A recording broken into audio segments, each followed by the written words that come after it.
बिस्मिल्लाहिर्रहमानिर्रहीम। अस्सलामु अलैकुम। मुस्लिम लीग के अंदर जमहूरियत।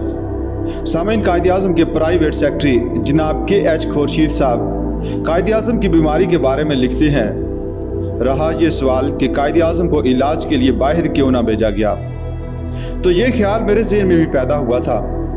मैंने अपने तौर पर मालूमात हासिल की। मालूम हुआ कि खान लियाकत अली खान ने एक मरतबा कायद-ए-आज़म की खिदमत में अर्ज़ की कि बाहर से डॉक्टर बुलवा लिए जाएं।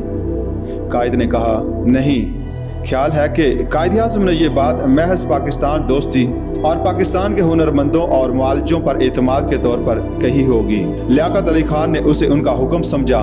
जनाब खुर्शीद साहब कहते हैं, कायद का मिजाज हरगिज़ आमराना नहीं था, अलबत्ता वो काम में कोताही या बेअसूली बर्दाश्त नहीं करते थे, और जिस शख्स से भी ऐसी कोई गलती सरजद हो जाती इसका नोटिस बहुत सख्ती से लेते थे। लियाकत अली खान इनके बेहतरीन पुरइत्माद साथी थे। बाज़ औक़ात ये होता कि कायद-ए-आज़म तैयार हो जाते और लियाकत अली खान पहुंच ना पाते। फ़ोन पर मालूम किया जाता तो पता चलता अब ये गुस्ल खाने में है या तैयार हो रहे हैं। ऐसे वक्तों पर कायद-ए-आज़म की नाराज़गी बेजा होती थी। वो सुस्ती, फ़र्ज से गफलत या बेअसूली किसी तौर पर गवारा ना करते थे और अपने पुरएतमाद साथी के देर से आने का भी सख्ती से नोटिस लेते थे। कायद-ए-आज़म खालिस जमहूरी अंदाज में सोचते थे और इन्हें आमरीयत से शदीद नफरत थी। एक मरतबा जलसे में किसी ने पाकिस्तान जिंदाबाद के नारे के बाद शहनशाह पाकिस्तान का नारा लगा दिया। कायद-ए-आज़म ने इस रज़ाकार को बुलाकर सख्ती से बाज़पुरस की और भरे जलसे में कहा कि मैं ना शहनशाह हूँ और ना बनना चाहता हूँ। वैसे लियाकत अली खान कायद-ए-आज़म के कदीमी साथियों में से थे और कायद-ए-आज़म इन पर बहुत एतमाद करते थे।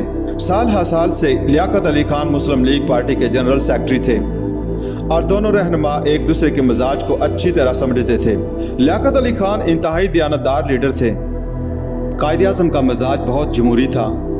1939 में कायद-ए-आज़म ने यौम निजात मनाने का ऐलान किया। कांग्रेस की वजारतें भी मुस्तफ़ा हो चुकी थीं, तो इस वक्त अब्दुर्रहमान सिद्दीकी साहब कलकत्ता वाले, जो कि ऑल इंडिया मुस्लिम लीग की वर्किंग कमेटी के मेंबर थे, उन्होंने इस बात पर इस्तीफ़ा दे दिया और कहा था कि ये गलत फैसला है, इसलिए मैं इस्तीफ़ा दे रहा हूँ। दूसरी बात यह है कि मुस्लिम लीग की वर्किंग कमेटी में हर मामले पर बाकायदा इजलास हुआ करता था। इसके अलावा लीग की 450 अरकान पर मुश्तमिल एक कौंसिल भी थी, जिसमें तमाम सूबों के नुमाइंदे मौजूद हुआ करते थे। इसके बाद मजलिस आमा, जिसे खुद कायद-ए-आज़म नामजद किया करते थे, इसके 21 मेंबरान होते। ये बात ठीक है कि मुस्लिम लीग में बाज़ अरकान ऐसे भी शामिल थे जो अमूमन खामोश रहा करते थे। मसलन पंजाब से नवाब ममदूद साहब थे या मियाँ बशीर अहमद वगैरह, ये सब खामोश तबीह लोग थे। इस तरह मद्रास से हाजी सेठ साहब भी अमूमन खामोश रहते थे, मगर जो सीनियर थे मसलन चौधरी खालिकुज़्ज़मान, सरदार अब्दुर्रब नश्तर वगैरह, वो भी अपनी राय बेबाकी से दिया करते थे। जी.एम. सैयद भी जब तक मुस्लिम लीग में रहे हर मामले में खुलकर अपनी राय देते।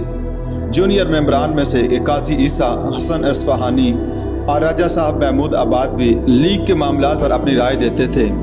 मुझे याद है कि एक मरतबा किसी मसले पर इस कदर इख्तलाफ हुआ कि 3 रोज़ तक बहस चलती रही, जिसके नतीजे में जी.एम. सैयद साहब नाराज़ हो गए और मियाँ बशीर अहमद साहब इनको मना कर लाए। ये कहना कि मुस्लिम लीग पर सिर्फ कायद-ए-आज़म का हुक्म चलता था तो ये गलत है।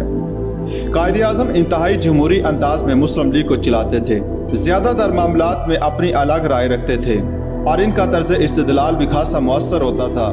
कायद-ए-आज़म की कोशिश होती थी कि हर बात पर हर मेंबर की राय लेकर बात को आगे चलाया जाए। बिलखसूस वर्किंग कमेटी में वो मुतफ़िका फैसले के कायल थे। जनाब के.एच. खुर्शीद साहब लिखते हैं, हमारी कौंसिल के सामने कैबिनेट मिशन की 1946 वाली तजवीज़ पेश की गई, तो वो तजवीज़ भी मुतफ़िका तौर पर पास नहीं हुई थी। मौलाना हसरत मोहानी ने बाज़ाब्ता तौर पर इसकी मुखालफत में तकरीर की और जहाँ तक मुझे याद है तकरीबन 30 के करीब वोट इसके खिलाफ आए थे। इसी तरह जब 3 जून 1947 का प्लान आया, जिसे माउंट बैटन प्लान भी कहते हैं, तो इस पर भी इख्तलाफ हुआ और इसके हक और मुखालफत में अरकान ने खुला तकारीर की। अलबत्ता इतना ज़रूर है کہ بے شمار مسلمان تو عقیدت مندی کے جذبے سے ہی مسلم لیگ کی طرف جاتے تھے۔ قائد اعظم کی شخصیت کا ایک زہر تھا۔ دوسری بات یہ کہ بعض لوگوں کو قائد اعظم کی ذات پر انتہا اعتماد تھا۔ وہ سمجھتے تھے کہ قائد اعظم ہمارے وقار اور عزت کے منافی کبھی کوئی فیصلہ نہیں کریں گے۔ یہ درست بھی ہے کہ قائد اعظم کی رائے بڑی صاحب ہوتی تھی اور ان کا ہر فیصلہ بڑا جرأت مندانہ اور حالات کے مطابق ہوا کرتا تھا۔